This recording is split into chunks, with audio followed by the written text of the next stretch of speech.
नमस्कार, मी लतिका महाराष्ट्र रेसिपीमध्ये मी तुमचं स्वागत करत आहे। आज आपण पाहूया चपातीचा मलिदा। पण त्याआधी चॅनलला सबस्क्राइब करा आणि बेल आयकॉनवर क्लिक करा।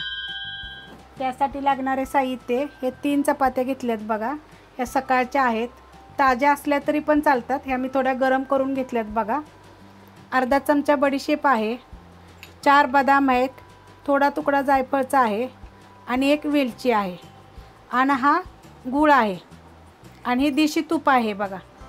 तर आपण काय करणार आहे, ह्याच्यामध्ये बघा हे बडीशेप अर्धा चमचा, बदाम काजू पिस्ता असं टाकलं तरी चालतं।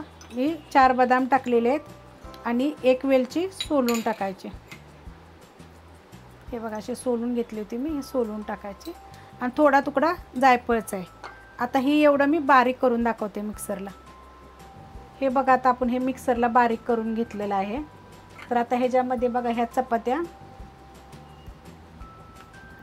बारीक तुकडे करायचे। जरी शिळ्या चपात्या असल्या चालते, ताज्या जरी असल्या तरी चालतात। लहान मुलांसाठी बघा ही खायला छान आहे, लहान मोठ्या मुलांनी खायचं आहे। असे असे बघा बारीक तुकडे करायचे।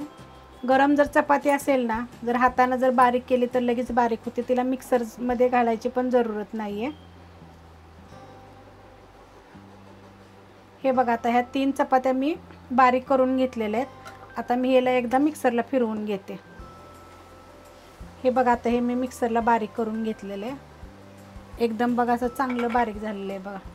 असं बारीक करायचं, त्याचा वास पण आपण बडीशेप घातल्यामुळे छान येतोय। आता ही मी मोठ्या भांड्यात टाकते बघा। हे जरा भांड बारीकच आहे।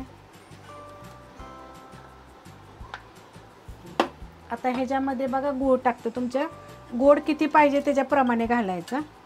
तर हा 4 चमचे गूळ आहे बघा। 3 चपात्याला मी 4 चमचे गूळ घेतलेला आहे आणि हे 3 चमचे देशी तूप आहे गाईचं बघा।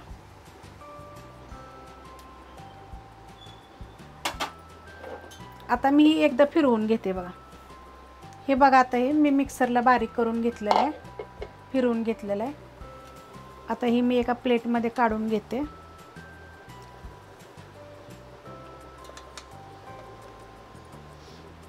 हे बघा आता हे जे बघा छोटे असं सुद्धा खाऊ शकता तुम्ही, असं खाल्लं तरी चालेल। नाही तर असे बघा छोटे छोटे लाडू बनवायचे आणि तुम्ही हे डब्याला बी मुलांना देऊ शकता। सकाळचं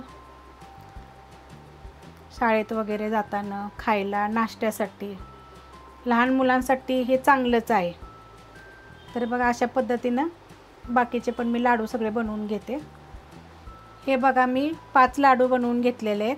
तर तुम्ही हे लाडू बनवून सुद्धा खाऊ शकता, टिफिनला देऊ शकता पोरांना आणि असं सुद्धा खाऊ शकता। तर हे तुम्ही कुणी कुणी खाल्ले मला जरा कमेंटमध्ये सांगा आणि करून पहा। हे आवडलं तर लाईक करा, सबस्क्राईब करा, कमेंट करा आणि शेअर बी करा।